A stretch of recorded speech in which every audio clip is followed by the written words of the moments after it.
तो स्वागत है आप सभी का आपके प्यारे YouTube चैनल ज्ञान गुरुजी क्लासेस में। दोस्तों आज मैं छायावाद के प्रमुख कवि उनकी रचनाएं लेकर आया हूं जो हर परीक्षा के लिए महत्वपूर्ण है। तो दोस्तों वीडियो को स्किप न करते हुए वीडियो को अंत तक जरूर देखें। तो दोस्तों चलिए हम लोग छायावाद के प्रथम कवि के बारे में हम लोग जानते हैं। तो छायावाद के प्रथम कवि जयशंकर प्रसाद हैं। इनका जन्म 1889 ईस्वी में और इनकी मृत्यु 1937 ईस्वी में हुई थी। इनका जन्म कब हुआ था? 1889 ईस्वी में और इनकी मृत्यु कब हुई थी? 1937 ईस्वी में। दोस्तों अगला प्रश्न बन सकता है कि जयशंकर प्रसाद का जन्म कहाँ हुआ था? तो जयशंकर प्रसाद का जन्म बनारसी काशी में हुआ था। दोस्तों अगला प्रश्न बन सकता है कि छायावाद के प्रवर्तक कौन है? तो दोस्तों छायावाद के प्रवर्तक जयशंकर प्रसाद हैं। छायावाद के प्रवर्तक कौन है? जयशंकर प्रसाद है। दोस्तों अगर आप वीडियो देख रहे हैं तो आप कॉपी और कलम लेकर अवश्य बैठे ताकि महत्वपूर्ण प्रश्नों को आप लोग अपने कॉपी में नोट कर लें। दोस्तों अगला प्रश्न बनेगा जयशंकर प्रसाद के पिता का नाम क्या है? जी हाँ दोस्तों, जयशंकर प्रसाद के पिता का नाम देवी प्रसाद। क्या नाम है? देवी प्रसाद, जिसे सुहानी साहू के नाम से भी जाना जाता है। और जयशंकर प्रसाद का पहला कविता कौन सा है? तो पहला कविता कानन कुसुम है। कौन सी है? कानन कुसुम है। और इनकी अंतिम कृति है कामायनी। अंतिम कृति कौन सी है? कामायनी, जो 1936 में प्रकाशित हुई थी, याद रखेंगे। पहली कहानी कौन सी? ग्राम है, जो 1911 में। पहली कहानी कौन है? ग्राम 1911 में प्रकाशित हुई। कहाँ से प्रकाशित हुई थी? हिंदू पत्रिका से प्रकाशित हुई थी, ये याद रखेंगे। कहानी संग्रह छाया है। इनकी पहली कहानी संग्रह कौन सा? छाया है ना, जो कब प्रकाशित हुई था? 1922 ईस्वी में। ये भी आप लोग ध्यान रखें। इनकी अन्य कहानी है प्रतिध्वनि, आकाशदीप, आंधी और इंद्रजाल। ये इनके प्रमुख कहानी है। और इनके मौलिक नाटक है स्कंदगुप्त, चंद्रगुप्त, ध्रुव स्वामिनी, राजश्री, अजातशत्रु, एक गुट, कामना, सज्जन। ये सभी इनके प्रमुख नाटक है। और ज़्यादातर चंद्रगुप्त, ध्रुव स्वामिनी एवं स्कंदगुप्त के बारे में ज़्यादातर पूछा जाता है। तो आप लोग इसको अपने कॉपी में नोट कर लेंगे। इनके उपन्यास है कंकाल, तितली, इरावती। ये भी याद रखिए, ये तीनों इनके प्रमुख उपन्यास है। और इनका अधूरा उपन्यास है इरावती। कौन सा अधूरा उपन्यास है? इरावती। ये भी ध्यान रखेंगे, ये पूछा जाता है। और इनके काव्य है कानन कुसुम, प्रेम पथिक, झरना, लहर, हाँ कामायनी।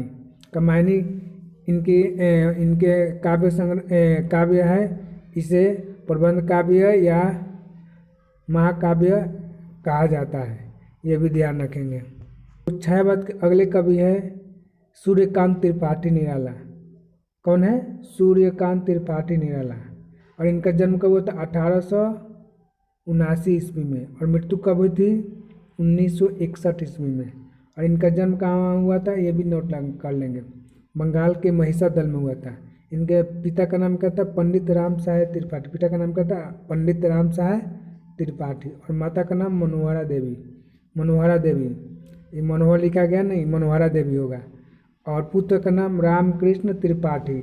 पुत्र का नाम क्या है? रामकृष्ण त्रिपाठी। और पुत्री का नाम सरोज है। और इनकी पहली कविता कौन सी है? जूही की कली है। याद रखिएगा, एकदम महत्वपूर्ण प्रश्न है। जूही की कली, जो 1916 में प्रकाशित हुई थी। किस पत्रिका से प्रकाशित हुई? मतवाला पत्रिका से। ये ध्यान रखें। कौन? जूही की कली कब प्रकाशित हुई थी? 1916 ईस्वी में। मतवाला पत्रिका से प्रकाशित हुई थी। राम की शक्ति पूजा इनकी सबसे लंबी कविता है ना, याद रखेंगे। और प्रकृति से संबंधित बादल राग है ना, प्रकृति से संबंधित इनका बादल राग कविता है। संध्या सुंदरी भी कविता है। पहली कविता संग्रह कौन सी है? अनामिका है। कौन सी है? अनामिका है। कब प्रकाशित हुई थी? 1923 ईस्वी में। इसको याद रखिएगा, है ना। अनामिका कविता संग्रह है जो 1923 में प्रकाशित हुई। इनका काव्य संग्रह है अनामिका, परिमल, कुकुरमुत्ता, आराधना, गीतिका, बेला। और इनके उपन्यास है अप्सरा, काले कारनामे, निरुपमा, प्रभावती, छोटी पकड़। कहानी संग्रह कौन है? लिली, चतुरी चमार, सुकुल की बीवी। हाँ दोस्तों, शुक्ल की बीवी और चतुरी चमार ज़्यादातर परीक्षा में आता है, तो इसको आप लोग अपने नोट्स बुक में लिख लेंगे। छायावाद के अगले कवि है सुमित्रा नंदन पंत। जी हाँ दोस्तों, कौन है? सुमित्रा नंदन पंत। इनका जन्म कब हुआ था? 1900 ईस्वी में हुआ था। मृत्यु कब हुई थी? 1977 ईस्वी में। इनका जन्म कहाँ होता? अल्मोड़ा कौसानी में। अल्मोड़ा कौसानी में, ये कहाँ है? उत्तर प्रदेश में। ये ध्यान रखना, कहाँ हुए? अल्मोड़ा कौसानी में। कहाँ है? उत्तर प्रदेश में। इनके पिता का नाम क्या है? गंगादत्त पंत, याद रखिएगा। माता का नाम सरस्वती देवी। बचपन का नाम इनका क्या था? गुसाई दत्त। इनका बचपन का नाम क्या था? गुसाई दत्त। पंत जी ने अपना स्वयं नाम क्या रखा था? सुमित्रा नंदन पंत। परीक्षा में पूछ देगा कि सुमित्रा नंदन पंत ने अपना स्वयं नाम क्या रखा? तो सुमित्रा नंदन पंत।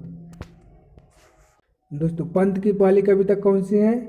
गिरजा का घंटा। कौन सी है? गिरजा का घंटा। कब प्रकाशित हुई थी? 1916 ईस्वी में, याद रखेंगे। इनके अन्य काव्य संग्रह वीणा है, गुंजन है, उच्छ्वास है, पल्लव है, हाँ, अमित है, बुरा चांद है। ये ध्यान रखना है। और ज़्यादातर पल्लव और वीणा के बारे में पूछा जाता है एग्जाम में।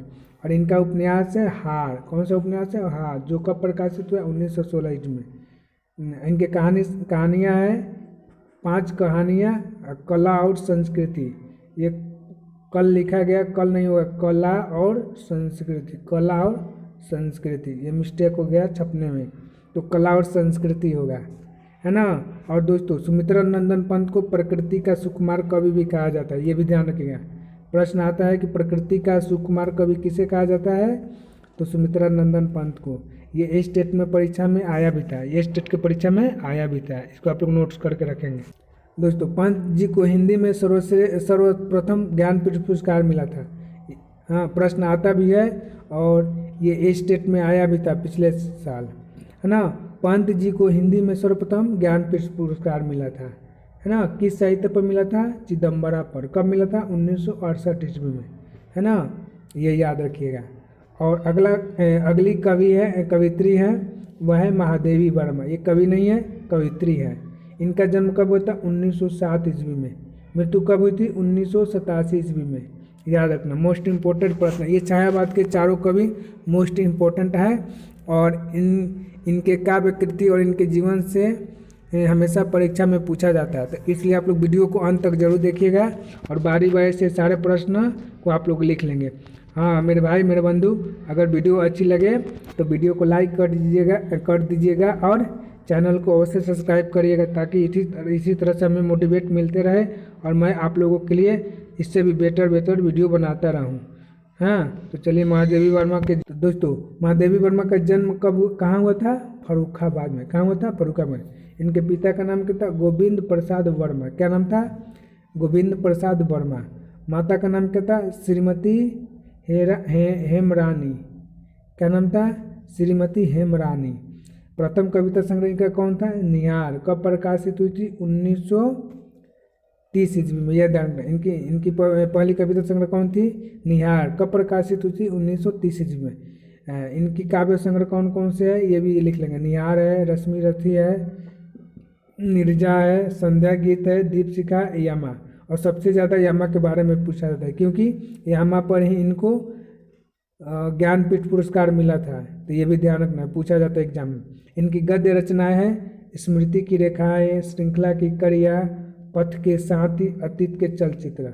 दोस्तों, इसमें सबसे ज़्यादा अतीत के चलचित्र, स्मृति की रेखाएं और श्रृंखला की कड़िया और पथ के साथ, ये महत्वपूर्ण है और इनसे एग्जाम में प्रश्न पूछा जाता है। तो ये आप लोग अच्छी तरह से इसको याद रखेंगे। दोस्तों, अगला प्रश्न बनेगा कि महादेवी वर्मा को किस साहित्य पर ज्ञानपीठ पुरस्कार मिला था? तो किस साहित्य पर? यामा पर मिला था, है ना। कब मिला था? 1982 ईस्वी में। तो ये याद रखिए। तो दोस्तों, ये रहा आप लोगों का छायावाद के प्रमुख कवि एवं उनकी काव्य कृतियाँ। तो दोस्तों, इसी तरह से वीडियो आप लोग अंत तक देखते रहिए। अगर वीडियो आपको अच्छी लगे तो वीडियो को लाइक करिएगा, अपने दोस्तों के साथ शेयर करिएगा तथा चैनल को सब्सक्राइब करना न भूलिएगा। तब तक के लिए जय हिंद, जय भारत, वंदे मातरम।